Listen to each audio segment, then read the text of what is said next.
In the dying winter of 1944, inside a dim German workshop lit by a single row of hanging lamps, a team of engineers crowded around a battered American Sherman tank.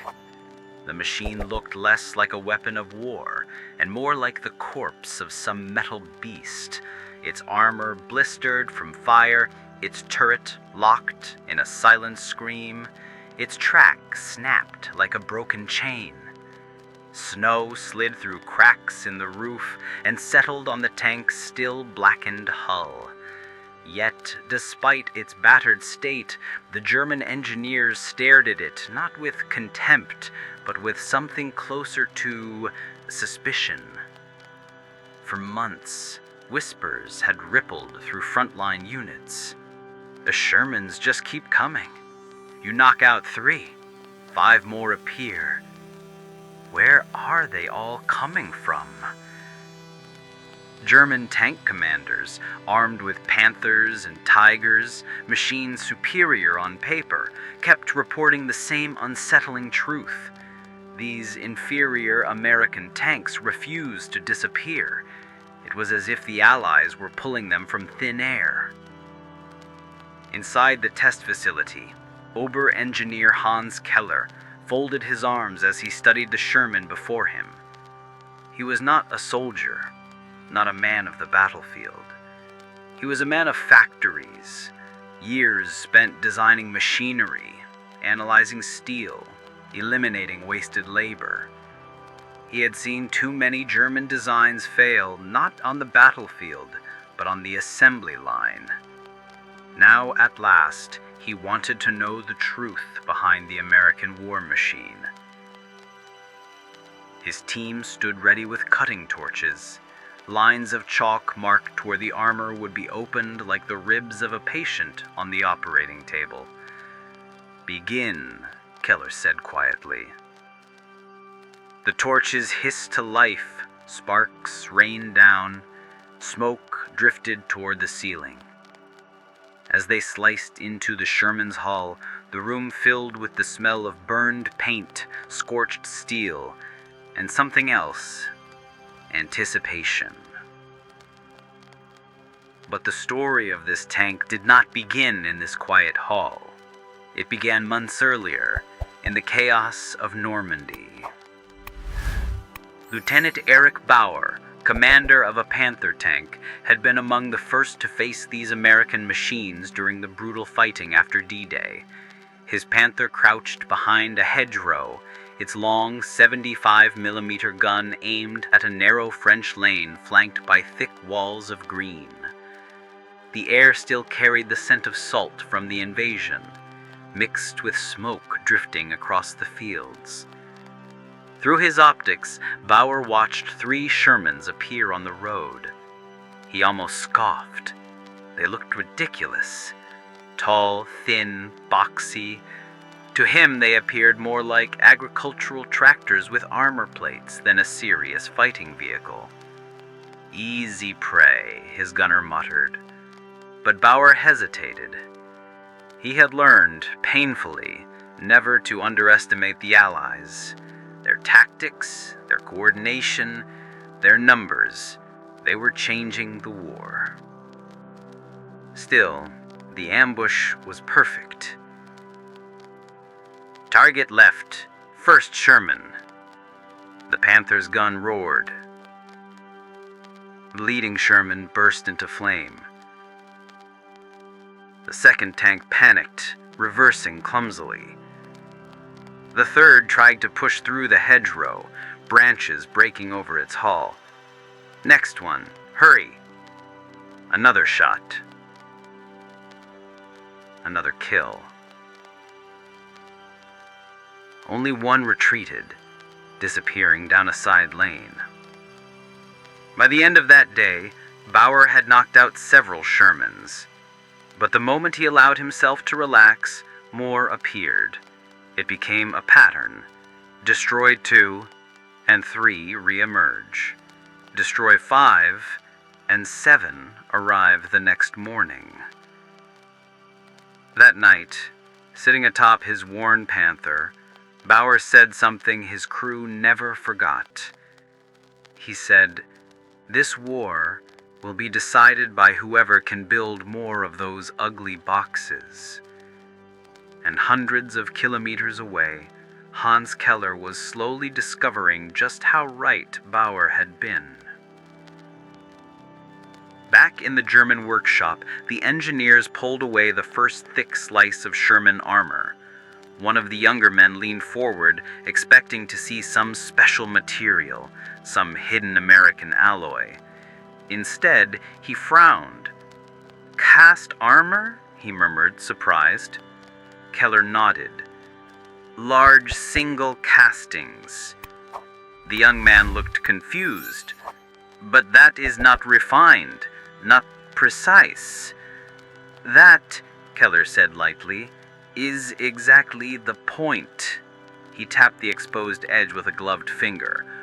"Fewer welds, less machining, less time on the factory floor. More tanks per day." The team exchanged uneasy glances. Something was becoming clear, and they had only peeled back the first layer. But the real secret still lay deeper inside the machine, and Keller intended to find it. As more plates of armor clattered to the floor, the Sherman's interior slowly revealed itself, dark, cramped, and littered with the scars of battle. But Hans Keller wasn't looking for elegance. He was looking for logic, efficiency, patterns. He hoisted himself through the opened hull, boots scraping against metal. The interior smelled of oil, smoke, and something older. Use. This machine had been lived in, operated, repaired, fought. He immediately noticed something the moment he sat in the driver's seat. "I can reach everything," he murmured. The others looked at him puzzled. Keller demonstrated, reaching shift levers without stretching, flicking switches without twisting his body, opening hatches with a single push. "This is built for a man who has to do his job while being shot at," he said quietly. He motioned one of the younger engineers forward. Kurt squeezed inside, bumping his elbow on the cramped wall. "It is ugly," Kurtz muttered. "Yes, ugly in the most practical way possible." His voice echoed through the steel shell as he continued. "Look here, the gearbox. Simple, robust, not finely tuned, not temperamental. It will keep working even when abused." He traced the routing of the cables and controls. They have avoided sharp bends, easy to replace, easy to maintain in the field. See the turret ring, accessible, serviceable, no unnecessary complications. Kurt shook his head. "But the finish work, it is sloppy." Keller tapped his knuckles against a rough weld. "Finish work does not win wars, Kurt. Stability does, reliability does, simplicity does." Outside the tank, the torches continued to cut, opening more of the hull. Engineers murmured among themselves as the truth became harder to ignore. The Sherman wasn't designed to be the strongest tank. It was designed to be the most buildable. And that single distinction changed everything. But Keller wanted to understand the bigger picture, the philosophy behind the steel. "Take notes," he ordered.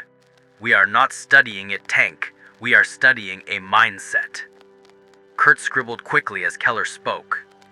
"Germany builds tanks like watches, precise, masterful, intricate. Beautiful, yes, but fragile under pressure. Every component demands care. Every repair requires expertise. Every delay costs time we do not have." He tapped the Sherman's cast hull again. "The Americans do not build watches. They build hammers, tools, things designed to be made in enormous numbers by workers who may never have touched a tank before this war." He pointed toward the rough edges and uncomplicated construction. "This tank is not refined. It is not a piece of art, but it is something far more dangerous." He paused, letting the team lean in. It is reproducible. Outside, a gust of wind howled against the workshop's thin metal walls. A soldier stoked a small stove, the crackling fire briefly illuminating the Sherman like an artifact pulled from another world. And then Keller delivered the line that made one of the young engineers stop writing altogether. This machine was never meant to be the best tank on the battlefield. It was meant to be there, everywhere, always. A silence settled among them, because that single truth explained every complaint, every report, every rumor that had haunted the high command for months. The Americans hadn't built a tank to win a duel. They had built a tank to win a war of production, a war Germany could not match. Kurt looked back at the torn-open hull in a new light. So, this is the secret? Keller shook his head. No, this is only the beginning. He stepped out of the tank and brushed metal shavings from his coat. He looked around the workshop, lowering his voice. There is still something else we must examine, something far more important. He looked around the workshop, lowering his voice. Why this tank keeps coming back even after being destroyed? The engineers exchanged confused looks, but Keller already knew the next step, one that would reveal the true American advantage, and it wasn't steel. It was something far more unsettling, something the Germans had ignored for too long. He picked up a wrench, nodded toward the turret, and said, "Open the next section. We have much more to learn." The turret groaned as the bolts came loose, metal screeching like some reluctant beast waking from a long sleep. When the engineers finally lifted it free, a cold gust swept through the workshop, scattering dust across the floor. The men leaned in, expecting complex mechanisms, something brilliant, something exotic. Instead, they found simplicity, a clean layout, sturdy wiring, components arranged with the clarity of a factory manual. Keller climbed up beside the open turret ring, his breath forming a faint cloud in the frigid air.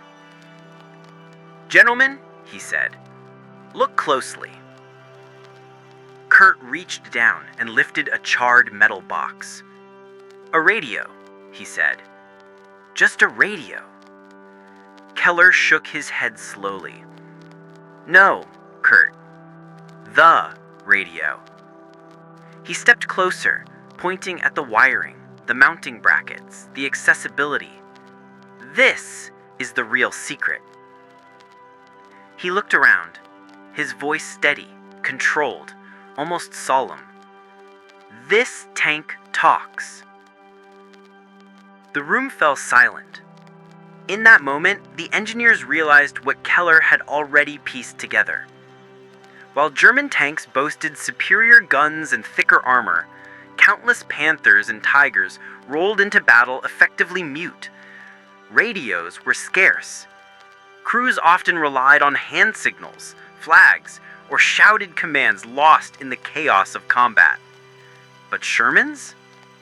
Every one of them could communicate. Orders, coordinates, enemy positions, requests for support. Information flowing instantly. Keller stepped down, pacing between the scattered armor plates. You can replace armor, you can replace engines, but you cannot replace time, and they waste none of it. These tanks fight as a network, not as isolated machines. He gestured toward the stripped-down interior. This is why their tanks appear everywhere at once, why reinforcements arrive faster than expected, why artillery lands with impossible precision. He paused. Why a destroyed Sherman is replaced before its wreck has even cooled. The younger engineers exchanged uneasy glances. For months, they had blamed numbers, American factories, vast resources, endless manpower. But here, laid bare before them was the truth Germany had never wanted to confront. The Americans weren't just building more tanks. They were building smarter armies, machines that coordinated, supported each other, moved with purpose and unity. Kurt cleared his throat. But how? How can they afford so many radios, so many spare tanks, so much fuel? Keller gave a tired, almost defeated smile. This is not the first time America has done this. Their industry does not bend to war, it consumes war. It grows stronger because of it. He leaned against the Sherman's scarred hull. This tank is not extraordinary, but the system behind it is. And that is something we cannot outbuild. He turned toward his team, his voice firming with a clarity that bordered on resignation. In the end, wars are not won by the strongest weapon. They are won by the machine that can be built, repaired, and replaced again and again without stopping. He touched the rough cast hull, the ugly, practical armor that had carried so many young American crews across Europe. This, he said, is the shape of inevitability. Outside, the wind howled across the frozen testing grounds. Somewhere in France, another Panther crew would soon face another Sherman. And even if they destroyed it, 3 more would arrive by morning. Keller exhaled and stepped back from the wreckage. Document everything, he ordered. History will want to know how this happened. The engineers nodded, gathering their tools, their notes, their sketches. But Keller lingered, staring at the quiet American tank, its secrets no longer a mystery, but a warning. A warning Germany had discovered too late.